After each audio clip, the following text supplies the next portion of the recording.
ओम शांति। ओम शांति। तो आज हमारे सामने एक मुरली है।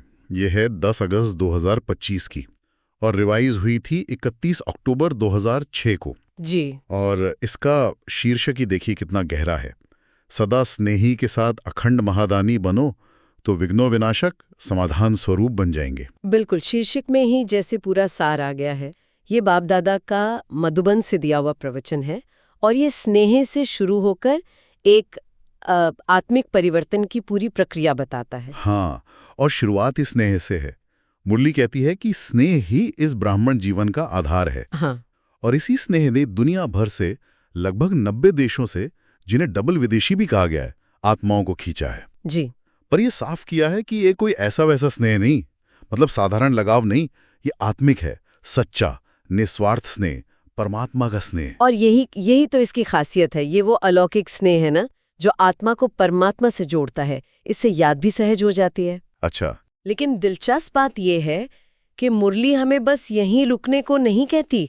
वो कहती है स्नेही तो बनो, पर साथ साथ अखंड महादानी भी बनना है। अखंड महादानी, इसका मतलब हुआ ऐसा दाता जो कभी देना बंद ही ना करे, लगातार देने वाला। हाँ, निरंतर। तो इसका क्या मतलब है यहाँ? ये कोई स्थूल चीजों के दान की बात तो नहीं होगी शायद? नहीं नहीं, बिल्कुल नहीं। यहाँ बात हो रही है सूक्ष्म खजानों की, अविनाशी खजाने, जैसे मनसा से, मतलब अपने विचारों से, अपनी वृत्ति से शक्तियों का दान। अच्छा। जैसे शांति की शक्ति, सहन शक्ति। फिर वाचा से, अपनी वाणी से ज्ञान रत्नों का दान देना। और कर्मणा, अपने श्रेष्ठ कर्मों से गुणों का, दिव्यता का दान। और अपने संबंध संपर्क में जो भी आए उन्हें खुशी और हल्केपन का दान देना। ये वो खजाने हैं जो कहते ना, बांटने से बढ़ते हैं, कभी खत्म नहीं होते। ये तो बहुत ही शक्तिशाली विचार है कि स्नेह तो जैसे नींव है, फाउंडेशन है, लेकिन उस पर इमारत बनानी है निरंतर महादानी बनकर। बिल्कुल। और फिर इसका परिणाम, मुरली कहती है कि ऐसा करने वाला खुद ही विघ्न विनाशक और समाधान स्वरूप बन जाता है। ये कैसे होता है? मतलब सिर्फ देने से विघ्न कैसे खत्म हो जाते हैं? देखिए, इसमें एक गहरा कनेक्शन है। जब कोई आत्मा लगातार इन दिव्य खजानों को देने में स्थित रहती है ना, तो उसका अपना मन, उसकी बुद्धि इतनी भरपूर और शक्तिशाली हो जाती है। अच्छा। कि बाहरी परिस्थितियां या कोई नेगेटिविटी उस पर असर ही नहीं कर पाती। वो प्रॉब्लम्स को चैलेंज की तरह नहीं देखती, बल्कि एक अवसर की तरह देखती है समाधान करने के। हाँ, ये बात तो है। उसकी अपनी स्थिति इतनी ऊंची और भरपूर हो जाती है कि वो अपने आप ही मेहनत से मुक्त, यानी मेहनत मुक्त हो जाता है। विघ्न उसके सामने टिक ही नहीं पाते।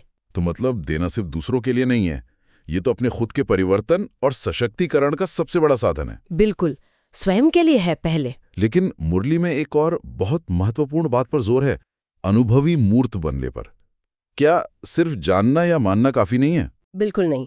ज्ञान सुनना या पढ़ना वो तो पहला कदम है, लेकिन असली जो ताकत है वो अनुभव में है।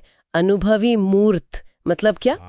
मतलब हर गुण, हर शक्ति, हर ज्ञान के पॉइंट को अपने जीवन में उतार लेना, अपने स्वरूप में समा लेना, बिल्कुल उसका जीता जागता स्वरूप बन जाना। अच्छा। देखिए, ज्ञान हम भूल सकते हैं, शब्द खो सकते हैं, लेकिन अनुभव वो आत्मा का संस्कार बन जाता है, वो कभी नहीं भूलता। ये बात तो सोचने वाली है। हम कई बार ज्ञान को बस बुद्धि से समझते हैं, पर क्या हम शांति के अनुभवी मूर्त हैं, प्रेम के? इसलिए शायद अभ्यास पर इतना जोर दिया गया है। सही पकड़ा। मुरली कहती है कि एक सेकंड में मन बुद्धि को किसी भी स्थिति पर स्थित करने का अभ्यास करो, चाहे वो फरिश्ता स्थिति हो या विश्व कल्याणकारी स्थिति। 1 सेकंड में? हाँ, क्योंकि अंत समय में जब परिस्थितियां बहुत तेज होंगी, तब सोचने का टाइम नहीं मिलेगा। तब यही अभ्यास, यही कंट्रोलिंग पावर काम आएगी। और इस पूरी यात्रा को, इस अभ्यास को सहज बनाने के लिए एक और बहुत सुंदर युक्ति बताई है, दुआएं। हाँ। कहा है कि निस्वार्थ सेवा से जो दुआएं मिलती हैं, वो प्रगति के लिए सीढ़ी नहीं बल्कि लिफ्ट का काम करती हैं। हाँ, ये बहुत बहुत महत्वपूर्ण इशारा है। देखिए, अपनी मेहनत जो है वो सीढ़ी की तरह है, धीरे धीरे ऊपर ले जाती है। ठीक है। लेकिन दूसरों की सच्ची दिल से निकली हुई दुआएं वो लिफ्ट की तरह है। वो सहज ही आपको ऊंचा उड़ाकर मंजिल तक पहुंचा देती हैं। वो हमें कई तरह की मेहनत से बचाकर सफलता मूर्त बना देती हैं। वाह! तो मतलब कुल मिलाकर ये मुरली एक पूरा रास्ता दिखा रही है, परमात्मा के स्नेह में टिको, लगातार दाता बनो, हर ज्ञान को अनुभव में लाओ और खुद विघ्न विनाशक बन जाओ। जी हाँ। अब मुरली के अंत में कुछ खास पॉइंट्स भी दिए होते हैं, धारणा सार, वरदान, स्लोगन। क्या वो भी इसी यात्रा को मजबूत करते हैं? निश्चित रूप से। धारणा के लिए मुख्य सार में तो इन्हीं शिक्षाओं का निचोड़ होता है कि रोज की जिंदगी में क्या अपनाना है। हाँ। फिर वरदान है, गोल्डन एज्ड स्वभाव द्वारा गोल्डन एज्ड सेवा करने वाले श्रेष्ठ पुरुषार्थी भव।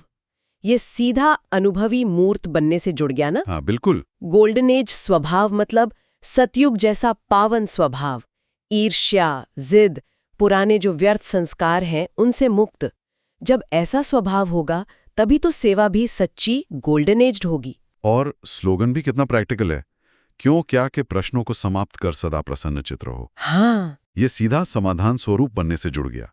जब हम समाधान स्वरूप हैं तो मन में क्यों क्या के फालतू सवाल उठते ही नहीं। बिल्कुल। और अंत में जो अव्यक्त इशारे हैं उनमें भी यही बात है, सहज योगी बनना है तो परमात्मा प्यार के अनुभवी बनो। फिर से अनुभव। हाँ, लवलीन स्थिति वाली समान आत्माएं सदा की योगी हैं। मतलब जो प्रेम में लवलीन है उसके लिए योग यानी परमात्मा से जुड़ना सबसे सहज है। तो सार यही निकला कि यात्रा स्नेह से शुरू होती है, महादान से आगे बढ़ती है, अनुभव से गहरी होती है और दुआओं से लिफ्ट मिल जाती है। लक्ष्य है खुद का परिवर्तन और विश्व सेवा। वाकई बहुत गहरा मंथन है ये। और ये एक सोचने का बिंदु भी छोड़ जाता है ना कि हम इस ज्ञान यात्रा में आखिर है कहाँ। क्या हम अभी भी सिर्फ किनारा ही देख रहे हैं या स्नेह और महादान की नाव पर बैठकर अनुभव के सागर में उतर चुके हैं और क्या दुआओं की लिफ्ट का अनुभव कर रहे हैं?